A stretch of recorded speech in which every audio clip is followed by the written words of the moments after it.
So today we're going to be taking a look at Koding.com. Now if you're not familiar, Koding is a web IDE which has full functioning control over your server. Now by default, Koding gives you a free VM that's provided through AWS, which is Amazon Web Services. You can use that Koding machine, but you can also add your own. Now today we're going to talk about how to add your own DigitalOcean server to your Koding account and not use their basic default one that they give you. So how we can go ahead and do this is just, let's go over to DigitalOcean real quick and let's create a droplet. You're going to want to give your droplet name of whatever you want to give it. You can select any size, and remember, you get look at your disk size depending on how big your project is, and also look at the RAM. You most likely won't have to worry about transfer.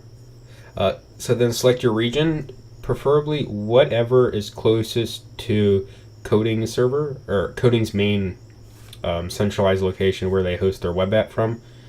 So I think New York or San Francisco is probably a good bet for you.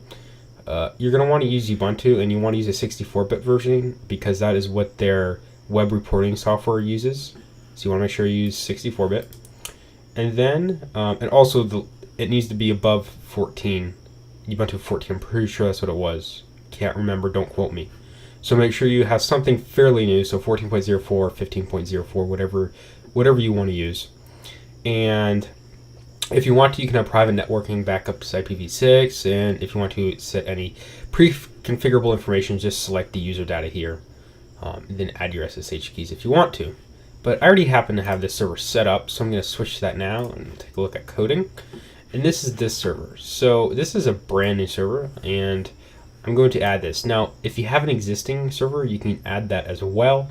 But if you're using SSH keys, you will have to think about how to connect. You're going to need to be able to log in as preferably the root user, so Koding can make sure they can install everything correctly, or if not, a user with sudo permissions.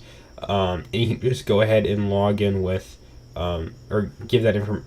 What you have to do is log into the server, and then, no, you wouldn't actually need the root permissions, or actually need to give it any information. You just run that command on your own console. So we'll get to that in a second, so sorry about that confusion. So let's actually go ahead and log into the server. So let's do SSH root at this IP address. All right, let's press enter. I'm just going to type in yes because I am fine with the authenticity, because I know this is a brand new server. So I'm going to put in my password. I'm just going to wait a second, and then we have to set a new one. So put your current one. All right, so we're good to go now. So let's go back over to Koding, which is right here, and let's add a VM. So let's press the little plus, and as we can see, you can see your machines, you can see the name, provider, and all that. So let's actually add our own machine. So this is the command that we're going to run within our box. So let's go ahead and select that and copy that.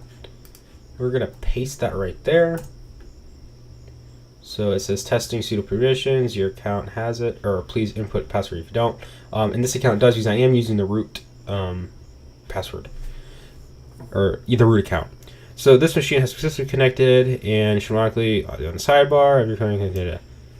Please head over to Koding.com now, and remember to close the dialog box until your machine has appeared in the sidebar. And as we can see, our machine is now here. So let's just go ahead and press awesome, because it is awesome. And now we can go ahead and see all of the file structure on our server, which is very amazing. Now let's go ahead and set our default project path here. So for example, if you wanted to use the home directory, you could go ahead and set this as our home directory by pressing workspaces from here. But if you're using the root account, you would want to use the root directory, not that. But you're going to probably want to install accounts on the server. Now, in order for this to work right, we should have actually selected at the droplet startup. We should have selected the an image, which we could have done here, applications, and we could have used like lamp or anything like that, because then you won't have to actually worry about setting up the web server yourself, because everything would be good to go then. So I'm pretty sure that's it for this tutorial. That's all I really wanted to touch upon.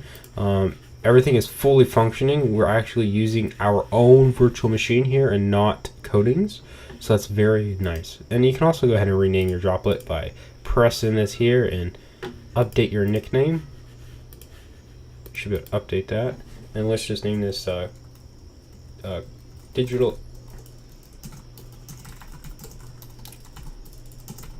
So you can just name that DigitalOcean box, and there it is right there.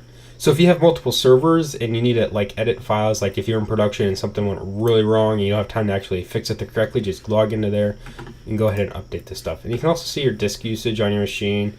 You can also share your virtual machine with other people. You can disconnect it, and there's common guides for how to set up your own VM.